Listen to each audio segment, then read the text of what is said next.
boote doom gars yi def délégué yi négociation daf waxtaan daf ay waxtaan dem ñëw mu ne man maa ko waxoon dafatuma ko nu golo xam na boote doom foofu la mbir mu commencé ñu dem déposer suñ préavis de grève jusqu'au niveau là ñu dem devant l'inspection du travail mu yoonal ñu comme ni ko yoon di yoonalee ñu dem ci légalement grève yàquñu tojuñu defuñu dara donte taqal nañu sax naan ñoo boleke ñi ñoo def nangam wallaahi la asim ba ci gendarme yi ñëw sax dañ nañu vraiment dem nañ assisté nañ fu ne mais yéen de vraiment ku leen gën a yaru gisuma ko parce que lu ñu leen wax ngeen def ko taxaw leen ne ñu taxaw correctement dama jàpp ne sax xañ na toj ak ñàkk a baare ñàkk a yëngal gi ñu yëngal ci parce que dafa mel ni réew mi daal boo yëngal wala boo tojul boo yàqul la kenn du la faale mais boo jaaree sa droit légalement boobu dañ lay këll-këlee di la foye parce que loolu laa gis ba mu defee loolu après gis ngeen li ci tam gis ngeen ni ma leen ko waxee li mu wax dafa leer man maa ko def fii dem leen fu leen neex danaa leen dawloo lan la waxoon 10 ans doo leen a fay seen xaalis far ëpp na 10 ans 2011 ba léegi ñu ngi dawloo li ñu ci gën a metti nag ñu koy wax président de la république muy tribunal maa ko teewee ñu taxaw nan la tribunal Sénégal fii ñu mën a taxaw ñu ne dossier weex ba réer na kon lan la la sa xel di jox kon lam waxoon kon ma ngay bëgg a nekk dëgg dem leen fu leen neex ñoo bokk fu ñuy naane café si justice Sénégal sama poste dama koy wax fu ma toll dama koy wax loolu li ma gën a naqari la bokk na ci li tax ma takk woon man takk sama tubéy di campagne Macky Sall pour fal ko 2012 ba dernier poster yi ma doon tëj dama daan rëq bi may voté ji keroog sama tànk dama doon soox ngir injustice boobu ñu teg man loolu rek moom mën a yëngal ba fal Macky Sall amoon ci moom yaakaar ne bu ñëwee dana jubanti justice lépp parce que dañ ko dudd ñu ñëw gis lu gën a pire man maa teew ñaan président tribunal ñu audience yaakaar naa yéen a ma teewee mu dëggal na dossier bi dafa réer ma ne ko monsieur le président loolu nan la mën a nekk ci réew mi fii jamono toll nii nan la mën a nekkee mu ne waaw parce que bi ñuy jógee fee toos fii sax am na ay dossiers yooyu ma ne ko c'est grave nga baal ma nag mais loolu lu doy waar la ak fi jamono toll nouvelle technologie nga ne ma dossier mën na réer loolu lu doy waar la lu ma jaaxal la lu ma metti la booba ay élection mi ngi doon gis mu ne may leen ma ñu ngi jëm élection mais incha allah buñ passé élection yi danaa def lu ma mën ak monsieur Kanté seen avocat bi keroog ki laay door a xam sax ne archive am na Louga danaa dem archive Louga danaa dem archive yi ma fu dossier bi nekk danaa ko lijjanti. ba léegi concrètement ba léegi nii fi may wax ak yow nii France daal lu xi den état bi lan porte plainte ma bëgg nag président Macky Sall yëg ko mooy président tous les Sénégalais am na loo xam ne c'est trop dafa ëpp ni ndaw ñi def mën nañ ko am mais boobu ba léegi ñoo ngi fii di xiif di ànd ak suñu ngor suñu jom ay xale yoo xam ne doon nañ fondé famille ay mag ñoo xamante ne bii ay mag lañ woon nekk kilifa yor njaboot gu góor ak gu jigéen dem ba jamono jooju ñu génn leen ci biti ñuy souffrir am ñoom boo dayee ak ñoom sax daanaka nekkatuñ nit ku la wax ne la justice boobu reyu tey nit xale gàddaay réewam amatul yaakaar ci loolu ñu ko def toroxal googu génn jël gaal faatu c'est trop dafa ëpp si ay sénégalais lañ ñun nag dañu gëm suñu réew dañu am jom dañu am ngor dañu mës a bëgg suñu réew mi leen bëgg fi leen xam te fi la ñuy toog fi la ñuy liggéey mais nag président na xam loolu te taxaw ci justice suñu dossiers yi nañu woo moom président lañ bëgg sax mu woo ñu mu lijjanti dossiers yi parce que amul kenn ku ñu wookul parce que fu nekk dem nañ fa fu ñu waroon a dem nañ fa ci ay kilifam wala boog ay ñoo xam ne ni jege nañ ko mais moom la ñuy woo mu wax ci lii parce que trop c'est trop bu ëppee nag lu mu gis nag booy boo ma xam ne parce que nag li nit ñi man na li nit ñi def Sénégal man nañ ko am dañu yar rek dañu yar rek. ñaata ngeen ak ñaata. 89 personnes. ak des délégués boole ci délégués lépp 89 personnes. waaw loolu yaakaar naa c'est trop quoi depuis 2011 ba léegi ñu traîné ñu këllee naa ñu dossier yi réer na tribunal loolu xel nungu ko loolu na ci président wax. merci. français.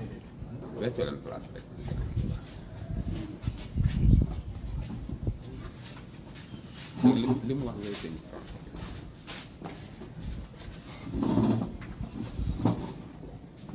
am na lu ma fàttali.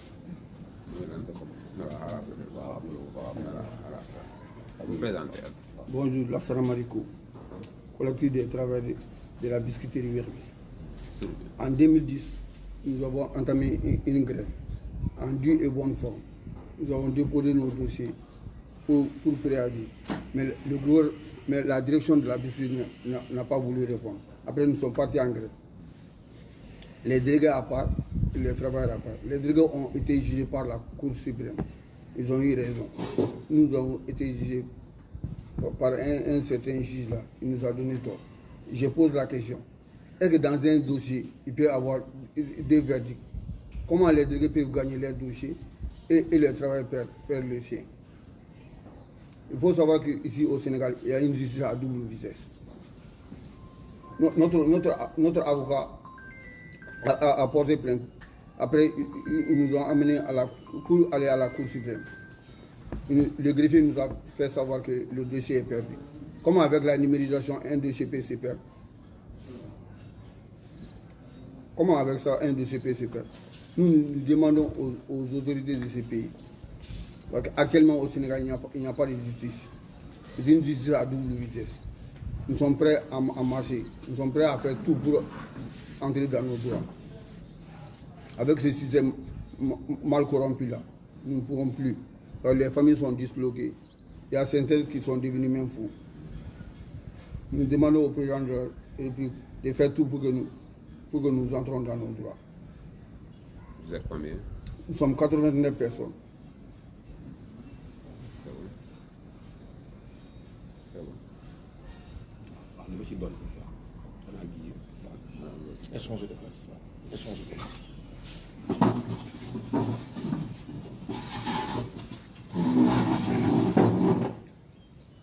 après yaay xool noo koy daggee rek ci parce que da ci gën a am solo waaw. waaw li ma ci dolli rek yaakaar naa ne loolu mooy mbir mi su ma juumul lépp ci Sénégalais yi xam nañ ko di ci gërëm nag honorable député di ci gërëm honorable député monsieur Guy Marius Sagna wax dëgg yàlla booba ba léegi depuis bi ñu tàmbalee ba léegi waaw ñoo ngi koy gërëm bu baax a baax a baax parce que nit ki di def te li muy def daf ko def àqulaay taal daf ko def ngir yàlla te def ko ngir dara moom damay faral di wax naan député du peuple mais c'est vrai parce que ñun xam nañ ci dara ndax depuis dossier bi commencé ba léegi ba ci 16 ba am na conférence presse yu ñu fa def yoo xamante ni bi toujours mi ngi suñu ginnaaw dañu sëstanu te joxuñ ko dara kon ñoo ngi la ciy gërëm la sant lii leen soxla ci askan wi lii leen bëgg lii taxawaay bi mu taxaw tey état moo ko waroon taxaw taxawaay bi mu taxaw état moo waroon a gis doomu réewam ba tam xonq mu taxaw ci kemtalaay kàttanam parce que ëllëg lu mu mën di doon rek moom mooy rendre compte kon ñoo ngi dellu di woo monsieur Macky Sall ne ko say dooma gi seen bët xonq nag sës nañ loolu rek laa mën a wax ci olof baatu olof mooy sës nañ sës moom boo ko defee rek sës na. joxal moom defal loolu France li nga wax ni am na solo comme dafa ko France. Vous comprenez Wolof? Vous comprenez Wolof? Vous avez compris ce qu'il vient de dire?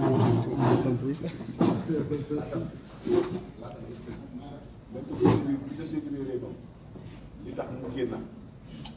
moom ci la bokk loxoom na ci waxaale. Nous remercions beaucoup le député du Guy Marius Sagna. Il est là pour le peuple sénégalais. Il n'est pas là pour l'opposition. Il est là pour tout le peuple. Du début à la fin, nous le suivons jour après jour à l'Assemblée. Il se bat pour tous les Sénégalais. Nous le remercions beaucoup. Depuis le début du dossier, c'est à cause de lui que le dossier était perdu une première fois. C'est à cause de lui que le dossier est réapparu. Rappelez-le. Lassana Mariko. On échange.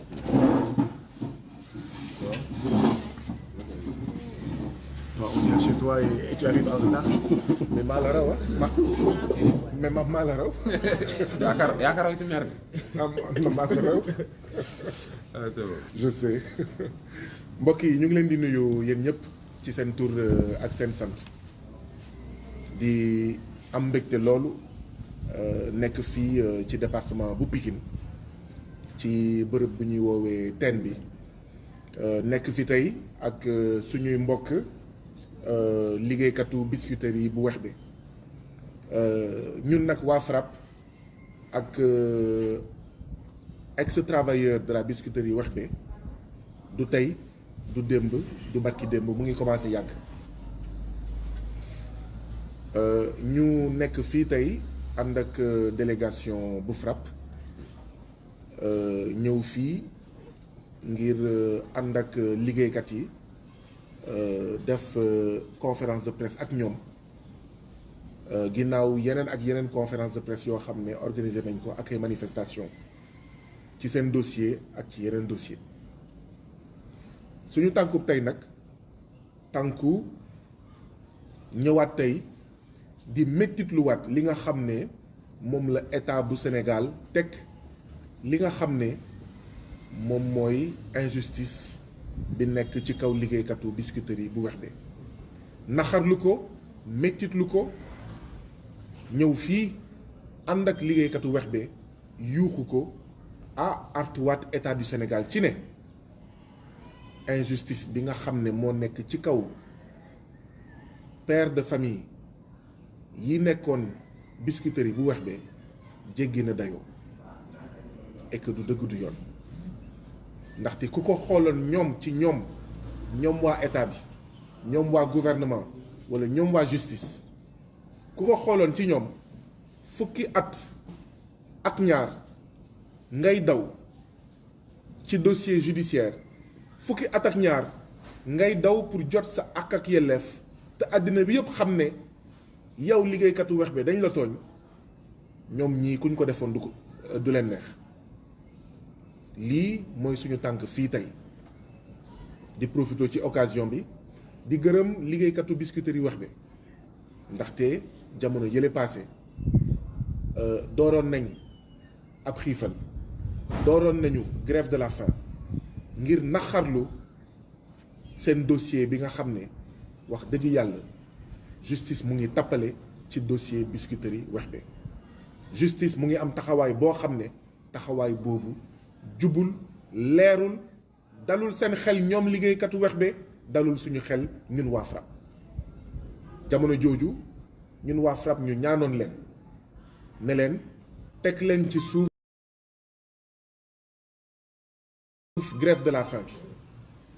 waaw mu metti woon loolu ñu waxtaan si lu yàgg mu jëntal bi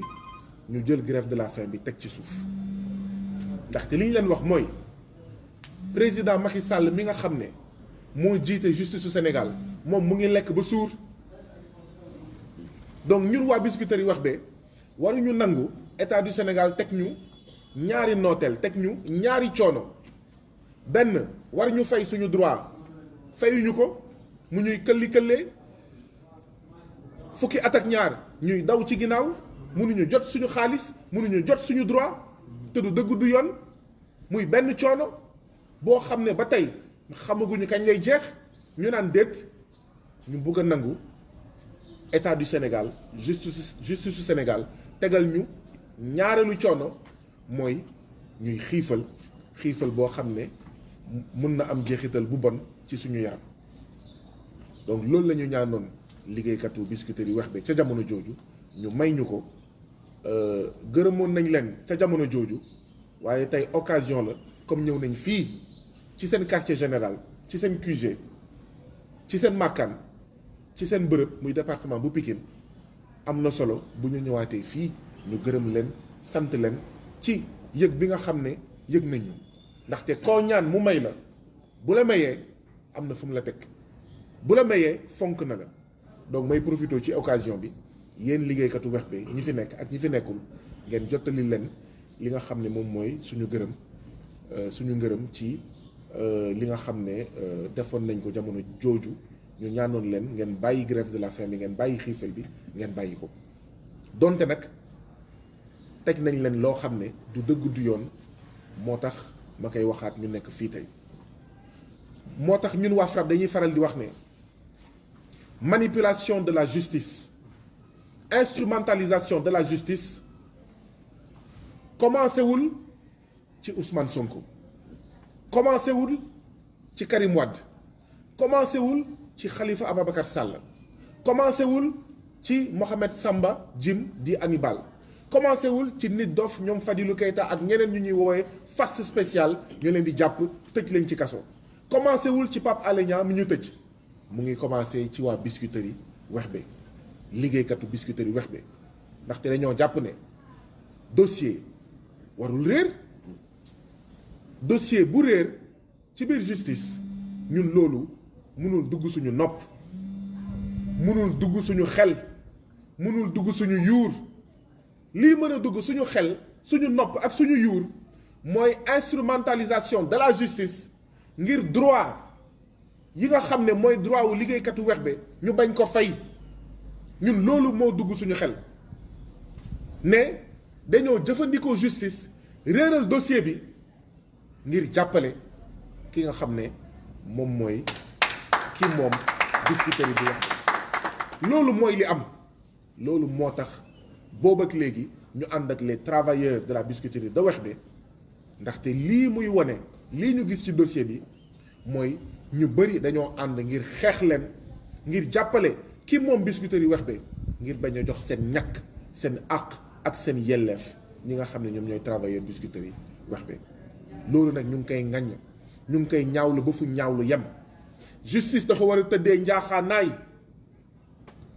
waruñu am kumba am ndey ak kumba amul ndey ci wàllu justice te ñun liggéeykatu Biscuiterie Wexbe ci suñu dossier loolu la ñu gis dafa am kumba am ndey ak kumba amul ndey justice bi dafa ànd dafa far ak borom këru Biscuiterie Wexbe ba pare dëddu nag li nga xam ne moom mooy liggéeykatu bu Wexbe moonte de justice de la justice est rendue au nom du peuple maanaam justice kii di jël dogal juge bi nga xam ne mooy atte ñu ngi koy def ci turu askan pas ci turu xaalis pas ci turu enveloppe pas ci turu ay millions pas ci turu xawma 500 000 wala 600 000 bi nga xam ne joxe nañ ko waaye ñu ngi koy jox ñu ngi atte ci turu askanu Sénégal or ci dossier bi bu dee njëriñu askanu Sénégal rek la ñu topp njëriñu askanu Sénégal mooy ñu dàmp ñi nga xam ne ñoom ñooy liggéeykatu Biscuiterie Wexbe li dëppook njëriñu askan wi mooy dañoo tooñ les travailleurs de la Biscuiterie Wexbe lii dëppook dëgg lii di dëgg mooy dañ leen dàq bu teguwul ci yoon ba pare fayuñu leen seen droit ñun nag waa FRAPP ñu ñëwaat fii tey wax waa Biscuiterie Wexbe nañ leen fay seen àq ak seen yelleef waaw dañuy dégg saay su nekk ñu naan dañoo war a sàmm jàmm dañoo war a dox jàmm waaye jàmm mënul am te dëgg amul jàmm mënul am te yoon amul bu ñu doxalul yoon cim réew mënul am jàmm te lii ñu teg liggéeykatu Biscuiterie Wexbe du yoon du dëgg donc jàmm mënul am ndaxte boo dàq bu teguwul ci yoon ay liggéeykat fayoo leen seen droit mais seen kër ñoom jàmm amatu fa moo tax sëy yi tas na moo tax kër yi tas na moo tax njàng yi yàqu na moo tax ñenn ñi génn nañ àdduna ndax coono àddina waaw loolu kon jàmm amu fa donc jàmm mënul am moo tax tey suñu taxawaay mooy wëyëg waa Biscuiterie Wexbe wëyëg liggéeykatu Biscuiterie Wexbe ci xeex ba ñu jot seen jàmm ba ñu jot seen àq ak yelleef ba yoon wax li nga xam ne mooy dëgg mooy daan ki nga xam ne moomoon Biscuiterie Wexbe ñu jox seen xaalis liggéeykatu Biscuiterie Wexbe di wax justice na tëddee njaaxaanaay di wax ministre de la justice ci dossier bi waaw na wax procureur na wax magistrat yi ñu àtte dëgg déjà yàlla def na am nañ benn ndam ndaxte dossier bi dafa réeroon bi ñu àndee ñun ñëpp fëgg ci table bi le dossier bi feeñaat waaye dossier bu feeñ dossier bu warul woon mës a réer mu feeñ du loolu moo ñu tax a jóg li ñu tax a jóg mooy millions yi ñu amel liggéeykatu Biscuiterie Wexbe yi ñu dàq bu teguwul ci yoon nañ leen ko fay nañ leen ko dàmp donc nous sommes venus ici aujourd'hui une délégation du FRAPP pour exprimer toute notre solidarité aux ex-travailleurs de la Biscuiterie Wexbe arbitrairement licenciés et qui depuis 12 ans courent derrière une décision de justice qui puisse leur rendre justice à eux parce qu'ils ont arbitrairement licencié et parce que lors de ce licenciement-là, ils n'ont pas en fait été payés. Leur dû ne leur a pas été donné. C'est pourquoi nous sommes ici pour interpeller la justice sénégalaise. La justice sénégalaise est tout simplement injuste. La justice sénégalaise est une justice à géométrie variable. La justice sénégalaise est une justice de classe. La justice sénégalaise est une justice qui, en tout cas dans le cadre du dossier de la biscuiterie Werbe, est une justice au service du patron, d'un patron voyou, mais pas une justice au service du peuple sénégalais, pas une justice qui est rendue au nom du peuple sénégalais. Et donc nous sommes ici pour dénoncer les manipulations subies par la justice, l'instrumentalisation de la justice au service des patrons voyous, au service du patron voyou de la biscuiterie Werbe. Il est tout simplement inacceptable, inconcevable et inadmissible que le dossier des ex-travailleurs de la biscuiterie de Werbe s'égare dans les couloirs et les bureaux de la justice en fait sénégalaise. Nous suspectons, nous soupçonnons que la justice sénégalaise dans le cadre de ce dossier a été manipulée, a été instrumentalisée pour que le patron de la biscuiterie Werbe ne paye pas leurs droits à ces 89 pères de famille, à ces 89 travailleurs auxquels cette biscuiterie Werbe doit énormément d'argent. Donc nous dénonçons les 2 poids 2 mesures de la justice sénégalaise. Nous dénonçons les décisions de justice, la justice sélective. Nous dénonçons cette justice de classe qui est au service du fort, qui est au service des riches, qui est au service des patrons, particulièrement des patrons voyous. Nous sommes ici pour interpeller le président Macky Sall, son gouvernement et la justice sénégalaise. Qu'il ne peut pas y avoir de paix sans justice. Il ne peut pas y avoir de paix si en fait les décisions de justice sont des décisions injustes. Si la justice est manipulée, si la justice est instrumentalisée et que justice n'est pas rendue aux Sénégalais.